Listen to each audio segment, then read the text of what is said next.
আবারও মবের সৃষ্টি হলো। এবার প্রাণহানির ঘটনা ঘটল বলে জানা যাচ্ছে।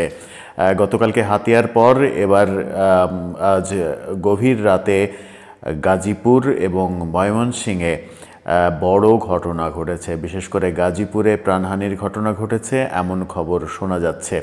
এরকম খবরের মাঝেই গাজীপুরকে কেন্দ্র করে পরিস্থিতি আরও উত্তপ্ত হয়ে যাচ্ছে এমনটাই মনে হচ্ছে। গাজীপুরের পরিস্থিতি কেমন হলো, ময়মনসিংহে কী হচ্ছে, সব মিলিয়েই আলোচনা করব এই ভিডিওতে। থাকবেন পলিটিক্স টিভির নিয়মিত আয়োজনে।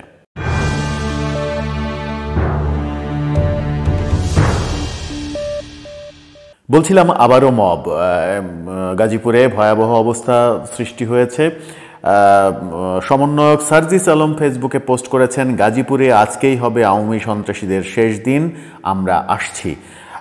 অর্থাৎ সার্জিসরা যাচ্ছেন, তিনি রাত ৩টার পরে এই পোস্ট দিয়েছেন। তার মানে কখন নাগাদ যাবেন, সকালে যাবেন না কখন যাবেন, সেটার জন্য আমাদের অপেক্ষা করতে হবে। তারা গেলে পরিস্থিতি আবার কোন দিকে যায় সে দৃশ্যও হয়তো আমাদেরকে দেখতে হবে। আমরা সাধারণ মানুষ, আমাদের শুধু চোখ চেয়ে দেখা ছাড়া আর কিছুই করার নেই। গাজীপুরে যেটা ঘটলো, সাবেক মুক্তিযুদ্ধ মন্ত্রী আকম মোজাম্মেলের ধীরাশ্রমের বাড়িতে আক্রমণ করলো ছাত্র সমন্বয়কদের নামধারী কিছু লোকজন এবং আক্রমণ করে সেই বাড়ি ভাঙচুর করলো। ঠিক সেই সময় এলাকার লোকজন জড়ো হয়ে, আত্মীয় স্বজন, এলাকার লোকজন, আওয়ামী লীগের লোকজন জড়ো হয়ে আক্রমণকারীদের অনেককে ধরে বেধড়ক পিটিয়েছে এবং শেষ পর্যন্ত শোনা যাচ্ছে তাদের মধ্যে অন্তত ৩ জনের প্রাণহানির ঘটনা ঘটেছে।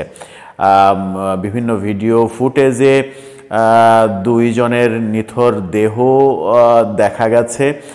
এরকম দৃশ্য আমরা দেখেছি। তাদেরকে বেধড়ক পেটানো হচ্ছে। তারা যারা পেটাচ্ছে তাদেরকে বাপ ডাকতেও ছাড়ছে না, এরকম অবস্থা।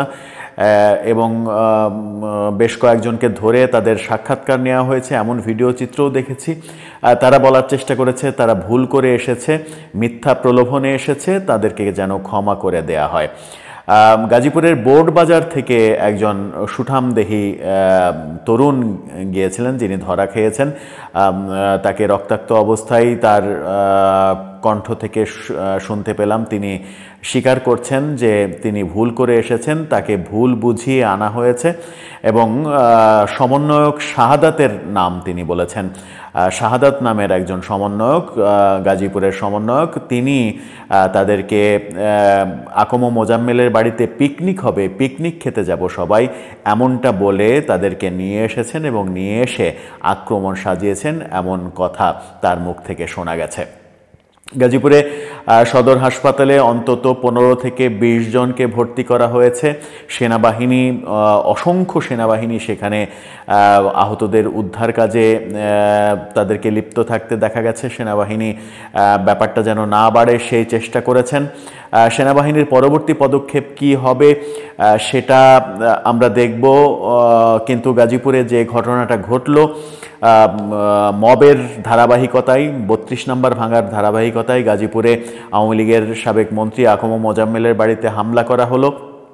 গাজীপুরে আকম মোজাম্মেলের যে প্রভাব, সেই প্রভাব হয়তো ছাত্র সমন্বয়করা টের পায়নি, যার কারণে তাদেরকে এরকম বিপদে পড়তে হয়েছে। তারা যখন বেধড়ক পিটুনি খেয়েছে তখন সার্জিস আলম ফেসবুকে পোস্ট দিলেন যে আজকেই আওয়ামী সন্ত্রাসীদের শেষ দিন হবে, আমরা আসছি। তারা যাবেন, তারা গিয়ে আবার নতুন কি পরিস্থিতি তৈরি করবেন সেটা দেখার অপেক্ষায় আমরা। তবে দেশ কি ক্রমেই গৃহযুদ্ধের দিকে যাচ্ছে কিনা সেই প্রশ্ন কিন্তু উঠে যাচ্ছে। গাজীপুরে আকম মোজাম্মেলের বাড়িতে যে ঘটনা, ভয়ানক ঘটনা, আজকে সারা রাত এই ঘটনা সবাইকে জাগিয়ে রেখেছে।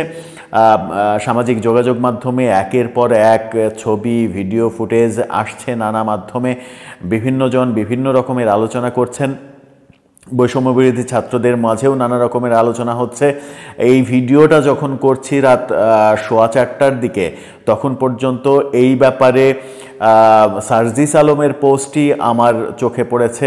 অন্য সমন্বয়ক কিংবা উপদেষ্টাদের পোস্ট এখন পর্যন্ত চোখে পড়েনি। হয়তো তারা সময় নিচ্ছেন কিংবা তারা হয়তো সার্জিসের মতো এত আবেগপ্রবণ হয়ে পোস্ট দিতে চাননি।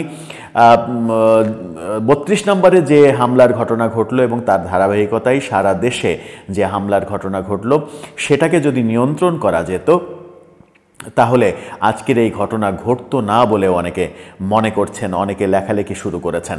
কারণ 32 নম্বরে যে মব তৈরি করা হয়েছে, সেই মবকে সরকার প্রশ্রয় দিয়েছে, সরকারের প্রশ্রয়ে সেই মব হয়েছে। সেখানে বুলডোজার এসেছে, সরকারি কোনো একজন কর্মকর্তা সেই বুলডোজার সাপ্লাই দিয়েছেন বলে এই মবের যিনি ডাক দিয়েছিলেন তিনি স্বীকার করেছেন। সেরকম অবস্থায় মব যখন সরকারের ঠেকানো উচিত, সরকার যখন ঠেকাতে পারেনি, সরকার প্রথম যে বিবৃতি দিয়েছিল সেই বিবৃতিও এই মবের পক্ষে চলে গিয়েছিল। পরবর্তীতে অবশ্য সরকারের বিবৃতি পাল্টে গেছে। সেই মবকে যদি ঠেকানো হতো, সেখানে যদি আইনশৃঙ্খলা বাহিনী যথাসময়ে যেত, গাজীপুরে ছাত্র সমন্বয়করা আহত হওয়ার পরে আইনশৃঙ্খলা বাহিনীর যে তৎপরতা দেখা গেছে, সেই তৎপরতা যদি 32 নম্বরে দেখা যেত, তাহলে 32 নম্বরের এত বড় কাণ্ডটা ঘটতো না এবং সারা দেশে এই মব বিস্তৃত হতো না। আওয়ামী লীগ যে এখন প্রতিহত করা শুরু করেছে, এটা যদি কন্টিনিউ হতে থাকে বাংলাদেশে, সারা বাংলাদেশে হতে থাকে, আমরা গতকালকে হাতিয়ায় দেখেছি, আজকে গাজীপুরে দেখলাম, গাজীপুরে আরেকটা ঘটনা ঘটেছে। গাজীপুরে গ্রামীণ ফোনের অফিসে হামলা করা হয়েছে। সেখানে কর্মকর্তা কর্মচারীদের বের হতে দেওয়া হয়নি এবং সেটাও আওয়ামী লীগের কর্মকাণ্ড বলে মনে করা হচ্ছে। এই গাজীপুরের আলোচনাটা যখন হচ্ছে, ঠিক সেই সময়ে খবর আসে ময়মনসিংহেও এরকম একটা ঘটনা ঘটেছে। আক্রমণ করতে গিয়ে জনতার রোষানলে পড়েছে ছাত্র সমন্বয়করা এবং তাদেরকে বেধড়ক পিটুনি দেওয়া হয়েছে।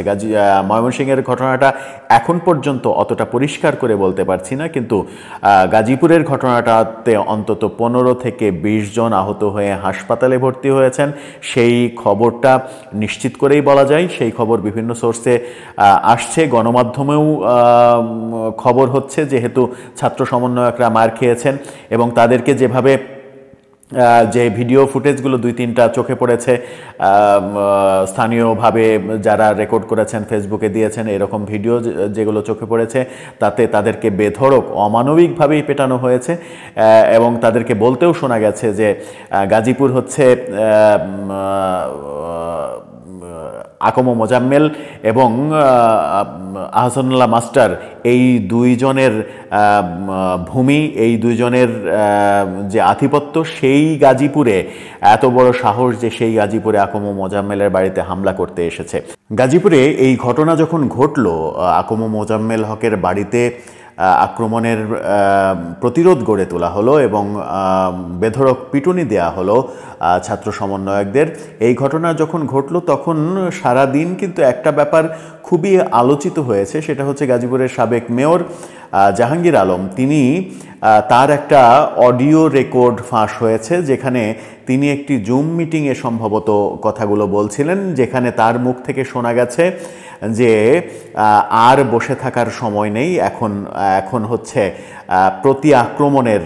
প্রতিশোধের সময়, এখন আর বসে থাকা যাবে না। আমরা যদি ঠিকভাবে ঘুমাতে না পারি, আমরা যদি ঠিক না থাকি, তাহলে রাজধানীবাসীরও ঘুম আসবে না, রাজধানীবাসীর ঘুম হারাম হয়ে যাবে। এমন কথা কিন্তু জাহাঙ্গীর আলমকে বলতে শোনা গেছে।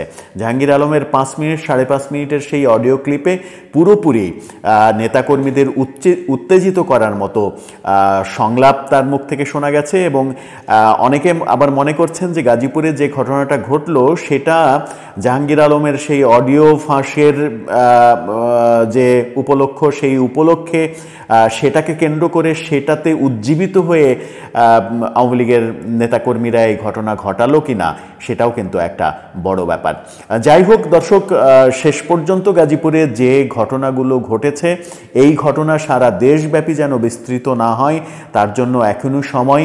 আক্রমণ, প্রতি আক্রমণ, পাল্টা আক্রমণ, এর থেকে থেকে জাতিকে মুক্তি দিতে হবে। ফেসবুকে স্ট্যাটাস দিয়ে কোথাও আক্রমণ, এই মব কালচার থেকে আমাদের বের হয়ে আসতে হবে। তা না হলে গৃহযুদ্ধ আসন্ন, আর সেই গৃহযুদ্ধের মধ্যে আমাদের জীবন আশফাশ করবে। দর্শক, আপনার কি মনে হয় শেষ পর্যন্ত কি কারণে গাজীপুরে এই ঘটনাটা ঘটলো, যেটার ধারাবাহিকতা আমরা দেখলাম যে প্রথমে হাতিয়া, এরপরে গাজীপুর, তারপরে আবার গাজীপুরের সূত্র ধরে ময়মনসিংহ, একের পর এক ঘটনা ঘটছে। কি উদ্দেশ্যে, কোন কারণে এই ঘটনাগুলো ঘটছে, আপনার মতামত জানিয়ে লিখতে পারেন আমাদের কমেন্ট বক্সে।